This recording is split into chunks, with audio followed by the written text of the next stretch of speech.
Welcome, everybody, to this week's podcast episode for the Financial Freedom Podcast. I'm your host, Dr. Christopher Liu. And as you know, I talk about four different types of freedom: time, financial, location, health freedom.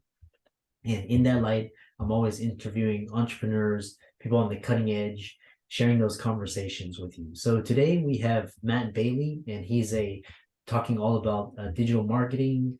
Um, and he's an author, he's a trainer, worked with some of the biggest names and brands out there: Microsoft, Google, Disney. So today's going to be a really interesting discussion on analytics, digital media literacy.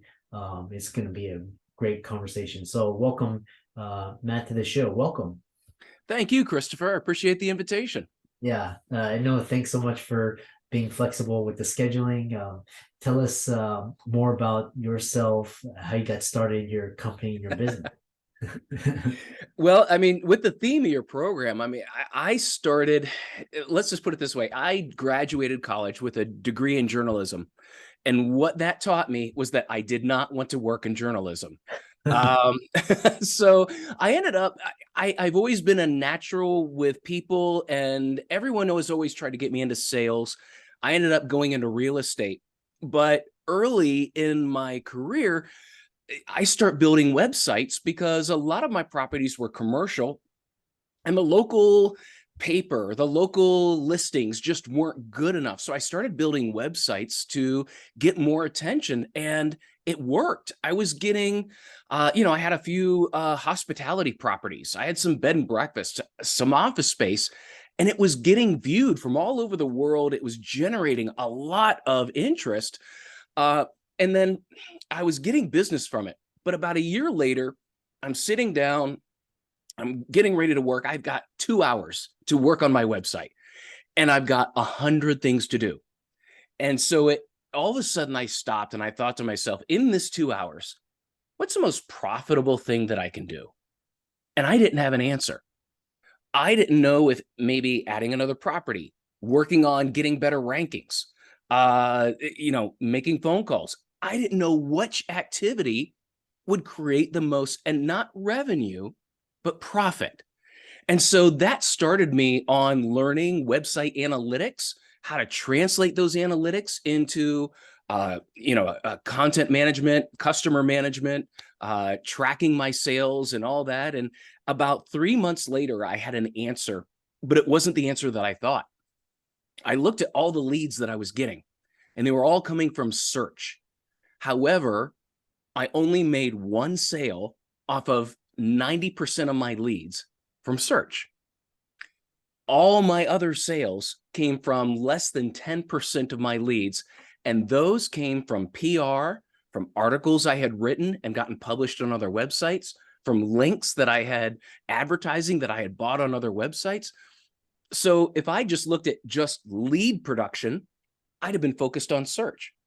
But when I asked the right question, which was, what's the most profitable use of my time? Not what creates the most leads, not what looks the best on a report, but what makes the most profit. So I feel like I accidentally stumbled on the right question, which led me to the right answer, and that transformed my entire understanding of online business since. Fascinating. When you say, because what was interesting is you said profit and then revenue. Explain that. Most people equate the two together, but tell us Right. what.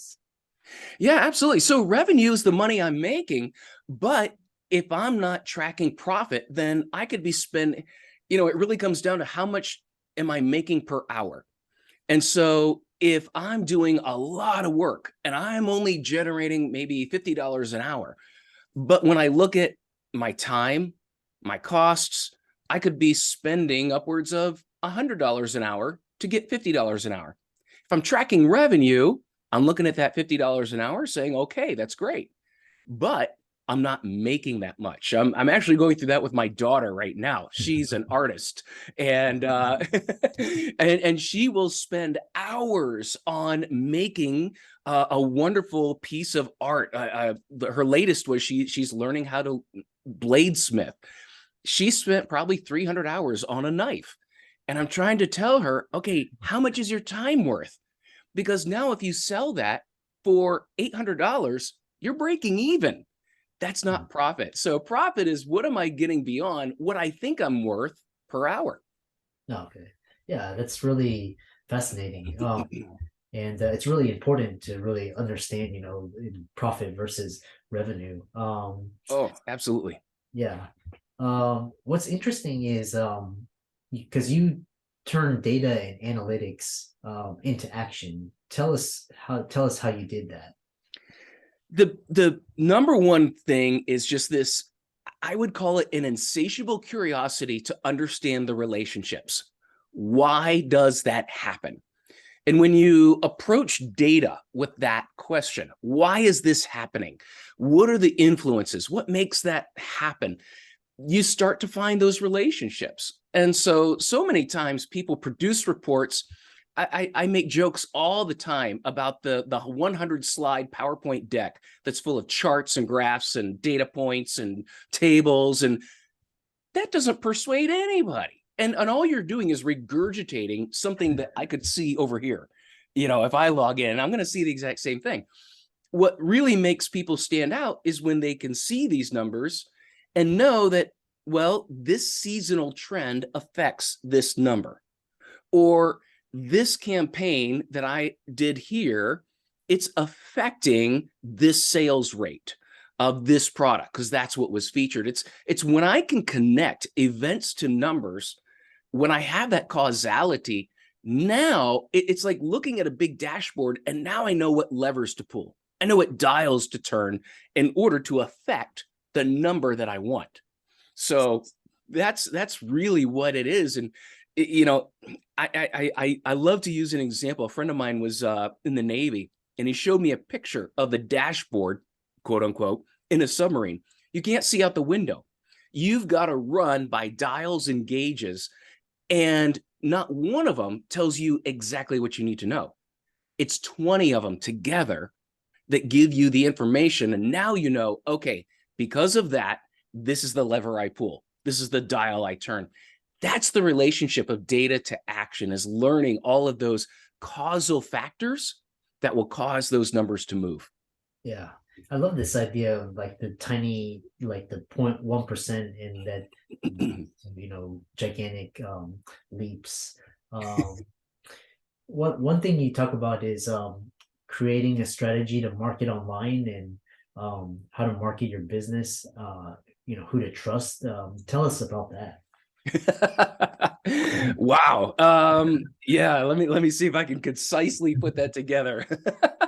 Number one thing is, I don't think people ask the right questions. And I think people actually have a fear of asking questions. So number one, if you're going to start a business online, you need to define, number one, what do you want? What's your overall objective? What is it you want? Now, I'm going to fill in the answer for you. Make money. Okay. that's where we're at. Okay. How will you make money? What are all the ways that you envision you can make money? And this is where I work with a lot of companies, because a lot of the emphasis is on the sale. It's on getting that initial sale. And marketing loves to take that and run, and all of a sudden they're going to go start creating TikTok videos. But where we need to stop and rest a bit is, that's not the only way you create revenue. You create it through customer support. You create it through developing loyalty. You create constant people coming back and repurchasing. You do this with relationships. So it's not just what makes us sales, but what keeps money coming in the door? What are the actions, the activities? And so now, yes, marketing and getting new customers, that is a focus. That is important. But what do you do with the existing customers? What are you doing to take leads of people who are interested and not yet customers? So right away, I've broken that down into 3 significant groups of people. I need to convince, I need to convert, and I need to build loyalty. And so now, how will I accomplish each of these 3 things? So now I'm going to the next stage. How will I bring in new customers? How will I convince leads to become customers? And how will I get customers to buy more or buy more frequently? So now I'm thinking strategically, long-term about social media might be good for one of those. Email might be good for another. There might be some crossover that I can develop from there. So that's the basic structure of developing an online business. And if you work with an agency who does not talk like that, you're talking to the wrong agency, because what they're going to focus on is tactics.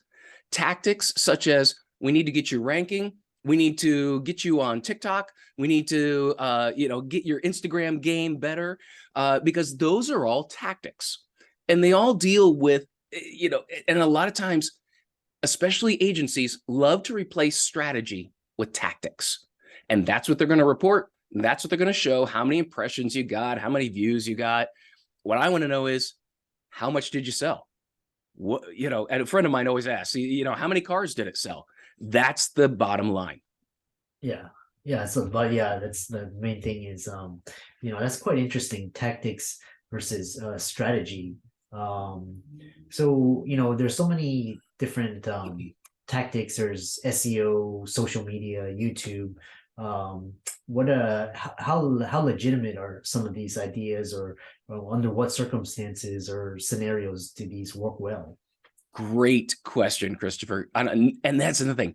Enough people don't ask these questions. The more questions you ask, the more information you're going to get. All right, let me go through the priorities.